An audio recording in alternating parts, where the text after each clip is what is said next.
All right. Hello, everyone. Uh,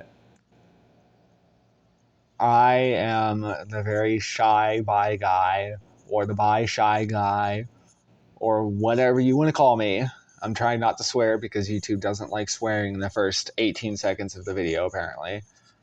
Uh, but this is my first video, obviously. As you can tell, you looked at my channel, or you didn't look at my channel, you just got thrown this video in your recommendations for some reason. But first of all, gotta clarify, not a bot channel. I know I don't have any subscriptions or watch stuff. I don't know what you guys can see from accounts, like other accounts, but I just made this account. I have another account for personal viewing for like stuff that I watch, but I made this account for like another channel so I can have like two different things, so I don't have to like mix both together. Uh, but not a bot channel. I know a lot of people see a lot of bot channels on YouTube that look basically just like mine, where there's nothing on the profile and whatever. But sorry, my other side of the earbuds or the headphones just dropped. Anyway, I see a lot of bot channels and a lot of bot comments and all that. I'm not that. I'm very obviously a real person. Even though I'm not going to show my face probably for a long time on this channel, maybe never. Just because I feel like that's very personal information, honestly. I feel like stuff like that. I don't know. I feel like if I reveal my face and this shit doesn't work out, then obviously it'll backfire. So I'm gonna wait till I'm at a very confident point in my time of doing this, if there ever is. I don't know if I plan on doing this like seriously or whatnot, but if I do, I want it to be. I want stuff to be done at the right time. Anyway, to get on topic, I have a few notes here of questions and topics and stuff that I'd like to talk about for the next, I don't know, 20 minutes, 10 minutes, 15 minutes, I don't know. Just answering some questions because I feel like a lot of this stuff is important and it lets you get to know me a little bit and how I feel about certain things.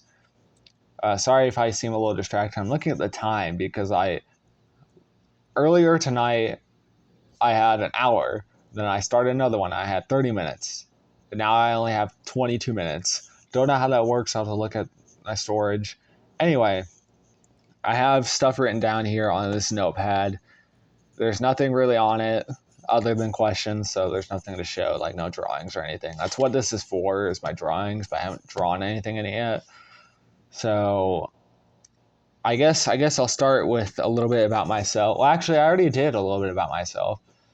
I don't know if there's anything else you really want to know. I guess my hobbies are gaming and occasionally art. I feel like I spend more time talking about doing art and studying art stuff than I actually do art. I want to change that soon, but it's very hard to find motivation in those kinds of things, especially when you may have done it before and you stop doing it and then you're trying to get back into it. I feel like that's much harder, trying to regain the knowledge that you already had once. Uh, I want to eventually, and I might. Well, actually, I'll just.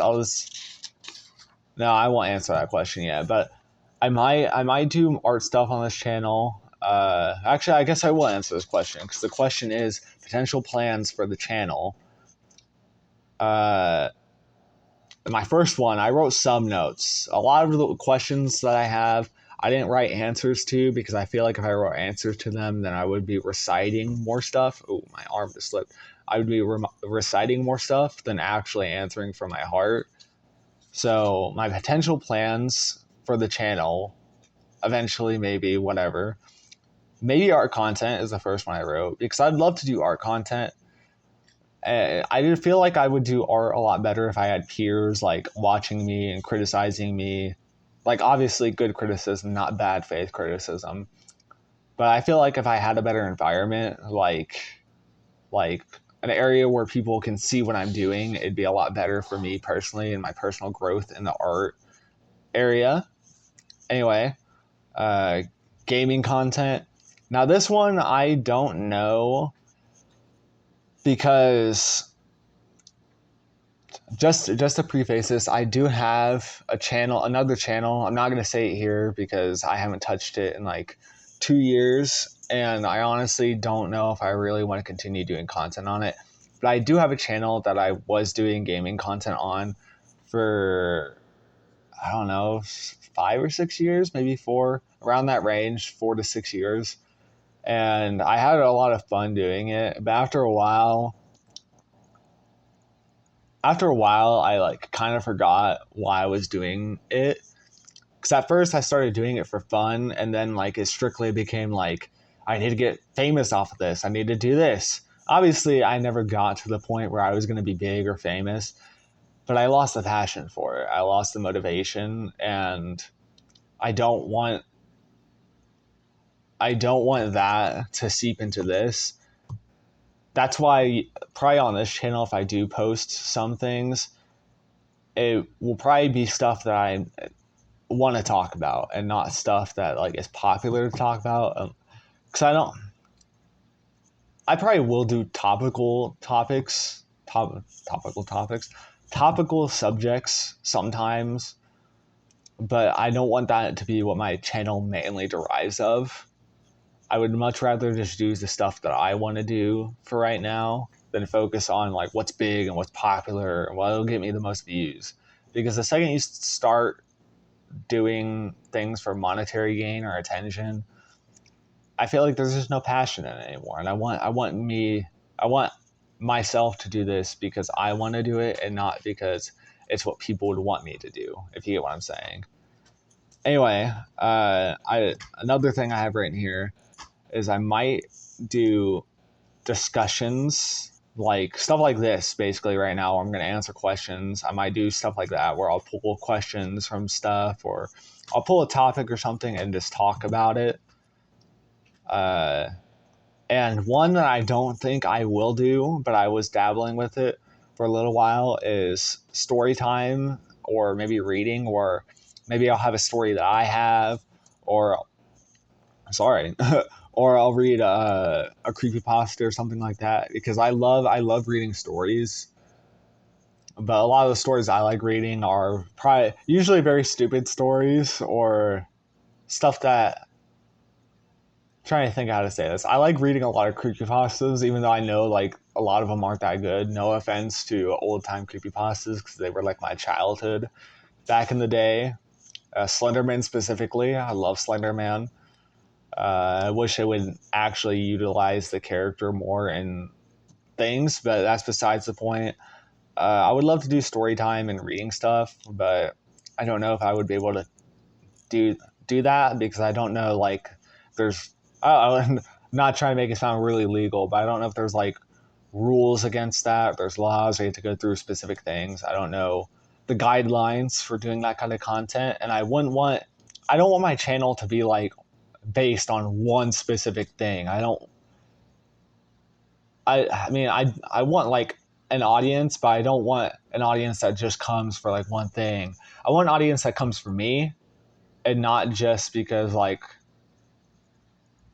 I'm trying to think how to word this. I want an audience that comes for me and not just for like the attention or the quick like dopamine hit, you know. I want them to actually be here for me and what I'm talking about, instead of just, oh, look at these fancy edits and look at this nice cool shit on there. Like, I don't want my channel to be that, because I tried that with my other channel with doing like gaming challenges and just a whole bunch of gaming videos, and I would really burn myself out real fast, because I had to do this fancy edit, I had to do that, I had to do this, and it would just never work out for me. I would burn myself out and I would start hating it. I don't want that to be the case here. I want to actually want to do this. So anyway, since we're already almost 10 minutes in, and I only have 22 minutes of footage apparently, don't know how that works. I guess I'll start talking about some of the topics. I probably won't get through all of them, and I'll have to go look through my storage and figure out what the fuck's going on with it. But I have some questions here that I'll be honest, I looked up, and questions I've heard throughout content I've been hearing, stuff that I've been hearing about just during my daily life too. People say a lot of the weirdest shit when it comes to something they don't agree with. I'm specifically talking about Pride Month, obviously. This video will probably have something in the title or the fucking tags, including Pride Month, because that's partly what this video is going to be about, is talking about pride topics, whatever you want to call this shit. So I guess, okay, let me figure out what order I want to go in, because I don't have like that many, but some of them are going to be like more in depth than other ones. So, all right, let me see. I guess we'll go with the easiest one to answer straight out the gate. The first question, or not the first question, but the first one I saw that would just be the easiest to answer.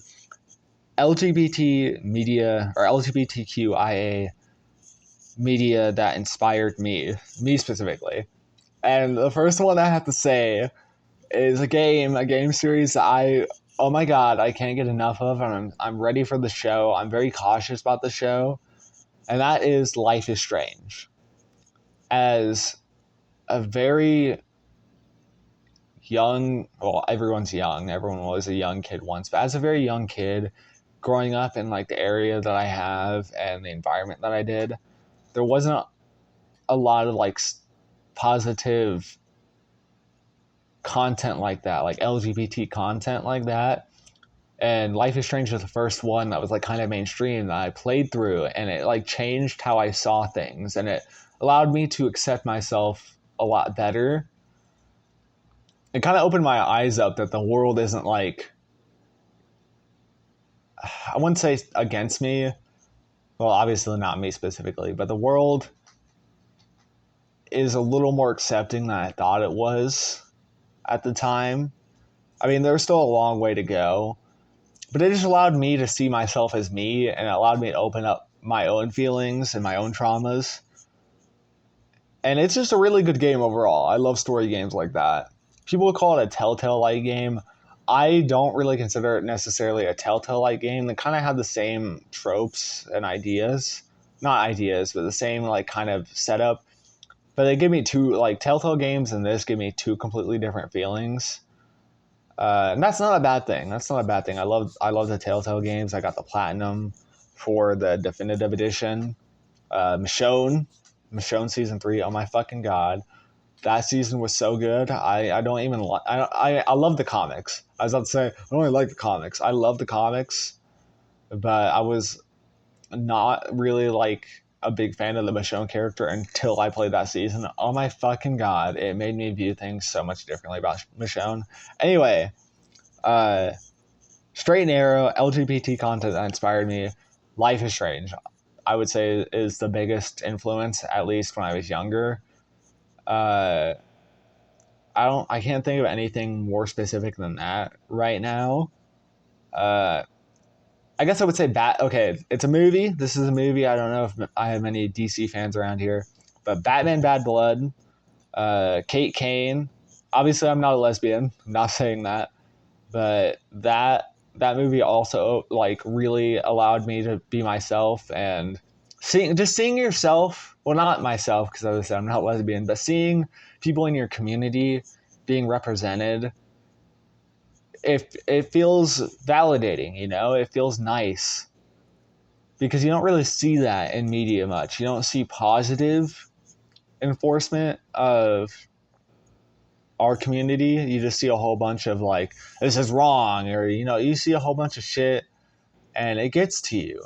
And seeing positive reinforcement, it's very validating, and it makes me feel allowed to live, because a lot of our community is frowned upon, especially on the inside of our community, which I'll get into that in another point.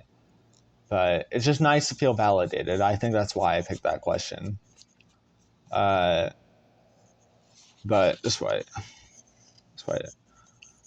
Here, let's wait. Just give me a second. All right, I was gonna try tampering with the settings to see if it's like the HDR, because I just remembered that the HDR is on, and maybe that's why.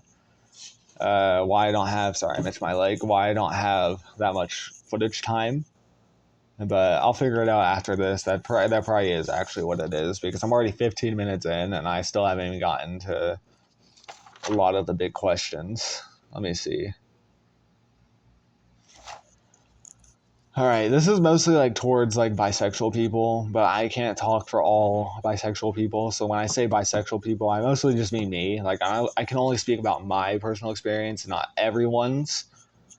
So this is mostly just from my perspective. So if I say something that doesn't necessarily align with someone else's perspective or life, that's okay. We're allowed to have different experiences. That's what life is. Uh, this way. The first one is this is actually the first one I've written down. How has my relationship with my identity evolved after coming out to myself? And I would say, I don't know how to explain this.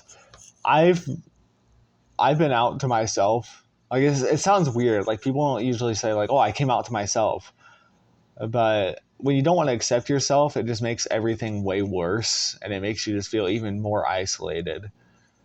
So I had some turbulences with that, but I'm not going to say I'm the most accepting person and I'm this is a great saint that knows everything, but I was actually very quick and easy to kind of be like, yeah, I kind of like guys and girls. Like I was not very like, oh my god, this is so wrong. This is gay or whatever the fuck people think that bisexual people are for some reason. I was very quick to be like, yeah, I kind of like these guys, but I also kind of like girls sometimes. So I wouldn't say I necessarily have like I had too much of a struggle with it. I would just say I obviously I became way more accepting of myself, but I always was necessarily. I wouldn't say it's really changed. Maybe in like small microcosms, but nothing like too big, you know. Uh, I guess that question was kind of weak sauce because I could answer that one pretty fast. Uh, The next one is how would I talk to closeted younger me? Once again, I wasn't actually closeted for that long. I mean, I was closeted to other people for a long time, but I was never really closeted to myself. I was very accepting of myself. Uh, but when I was closeted, because there was still a period of time where I was like, I gotta hide this, like I can't be myself. But after a while, oh wait, sorry, I was about to go on a whole nother tangent. Uh, I would I would kind of tell myself the same thing I just told a friend actually. And I'm not going to point out this friend, but I would say that I'm trying to think of how I would word this because I said this to my friend, but it was way more natural of a progression to that statement. I would say that you can lie. Well, this is gonna sound really fucked up. You can lie about it to everyone else, and you could do all this shit, but don't hide it from yourself. Like the second you stop hiding it from yourself, the world just feels so much lighter. Like I'm not saying lie to people and all that. What I'm trying to say is, if I was looking at younger me right now, I would tell younger me to be like, it's okay, you know, like there's nothing wrong with you. You can you can be different, and people might hate differences, but it doesn't make you bad. Because people hating differences is a them problem, not a you problem. And you may always feel like you're the outlier, but you really aren't. Maybe you're an outlier in your family or your community, But I would say as a whole, a lot of the LGBTQ community is an outlier in whatever circumstance they're always in, because obviously we are our own community that isn't accepted by other communities. Like, I would say, and I'm not like an expert, I don't have statistics or whatever, but I would say the LGBTQ community is one of the most scrutinized communities, and we're one of the most picked on because we have so many differences and we have so many different branches of things that people just don't understand where to start at. They don't attempt to understand it. They don't care to understand. They don't care about us. They care about this preconceived notion of what we are instead of what we actually are. And they misconstrue, and this isn't just us, but they misconstrue a lot of words and stuff about us, and kind of forget that we are also people too, and we want to live our lives the same way that that other people do. Like, we don't expect, like, we expect the same rights, but I don't know why people equate like, we want the LGBTQ people want special treatment when we're just asking for the same fucking rights that you guys have. Like, we just want the same rights that you guys have. So it's not special treatment. We just want to be treated the same as you are. That that really bothers me. Like, we don't want special treatment. We don't necessarily want to be like, oh my god, you have to think about us 24/7. We just want you to treat us like we're fucking people. Like, we aren't the lowest denominator in your little piss party, you know? So anyway, I hate to try to cut this. I'm probably gonna have to do another part to this because the footage is about to run out. I literally have like 30 something seconds. So I just want to say I might post this, I might not. There might be a part two, and until I figure my footage out. So I might post this and then post a part two. But I just want to say thank you for watching. I don't really have an intro or outro yet. This is really just a starter video. But I just want to say thank you for watching, and I hope I wasn't too rambly, which I probably was.